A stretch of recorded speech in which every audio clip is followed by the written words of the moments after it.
Hi guys, and welcome to the course. This course is called Modern Computer Vision, and I named it Modern Computer Vision because it is in fact the most modern, up-to-date computer vision course online right now.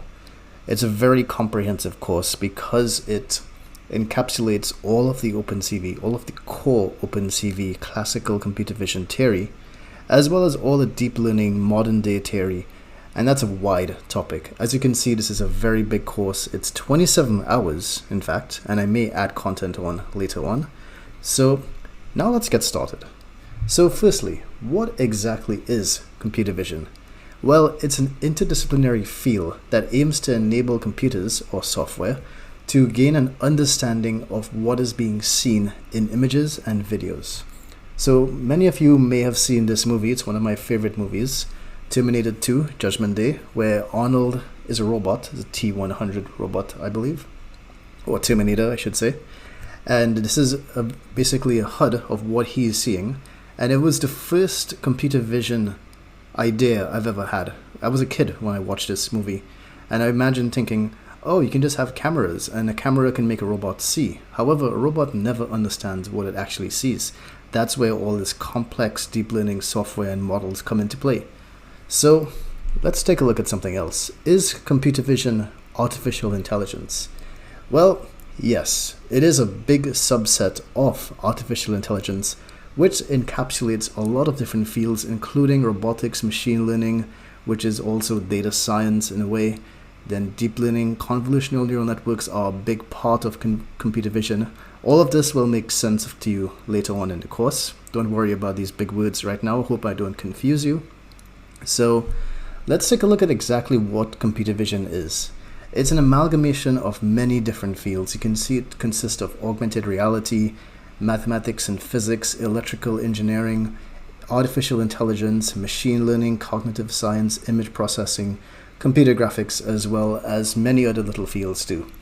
So hopefully that helps you. However, you would have been exposed to computer vision applications right now, and you may not have even known it. So let's take a look at what some of the things computer vision can do. So you may be familiar with all these Snapchat and Instagram filters. That is a form of computer vision because they're actually using your input image and then running a model over it to transform the image. There's optical character recognition, which many of you would have seen if you've scanned documents, and then it automatically can recognize the text in those documents. License plate reading, which is another form of OCR. Self-driving cars, well, you may not have actually seen these firsthand just yet. They're not on the market per se, although Tesla does have some that does like reverse parking and a bunch of highway cool stuff. So there's also sports analysis. You probably would have seen some of these things. At cricket, there's a Hawkeye prediction here where it tracks the ball and tells you where it's going to end up for LBW decisions. Then there's a lot of things where you can map players, do some sort of georeferencing, and have all of the area that player has covered on the field in a top-down view, as well as things like facial recognition to unlock your phone. You would have actually seen and used that a lot of times. And there's actually so much more. There are things like image recognition, object detection, segmentation, and AI. These are all examples of it here. You can see AI art combining the artistic style of this image onto my image and getting this cool product here. Segmentation here, classification, localization, and object detection there. Then you can do things like image similarity. If you have a big bunch of images and you want to find groups that are clusters that are similar, you can use computer vision algorithms for that. Deepfakes as well. Here's an example of Nicolas Cage's face being overlaid onto hers, and you can see it's a bit creepy and it's a bit dangerous. Deepfakes are a very hot topic. Now you can look at body pose estimation as well. You can actually identify where each limb is and the angle it's oriented to, as well as image generation to generate fake anime characters or many other fake types of images. So the computer vision applications are endless. This is just a list that RoboFlow, a very cool computer vision company, has put up, and there's basically hundreds of more of these. You can imagine how wide computer vision applications are. So why should you do this course? And what exactly are you going to learn? Well, this course is separated into two sections. There's the classical computer vision OpenCV section, where we take an in-depth look at all of the traditional computer vision algorithms that have been developed from the 1970s to even modern day. There's a lot of work still being done. So we cover all of those things there. All of those things are separate to deep learning, because deep learning has changed the game. Deep learning has basically allowed us to create very complex, very cool image models that can do so many different things, like object detection that you're seeing here, as well as tracking. So who should do this course? Well, anyone who has a strong interest in computer vision can do this course. However, the main target, I think, for this course would be college students, and this can take any level, basically BSc, MSc, or PhD, all of those guys. If you have a computer vision course or a computer vision project, there's a lot of resources out there that will confuse you when you're getting started in computer vision. That's why I angled this course basically starting at classical computer vision, then going on to deep learning. That builds a foundation and gives you a very good proper knowledge of computer vision. High school students and hobbyists can very well take this course. You can get a lot out of it and build simple prototypes using the knowledge you gain in this course. And anyone with a computer or software engineering background who wants to get started in computer vision, like data scientists or software engineers, they can do this course as well. I think that's a big chunk of people who might want to be doing this course as well. So, about me. Okay, well, firstly, I was an electrical and computer engineer for 7 years as a radio frequency engineer doing cell-site planning and optimization.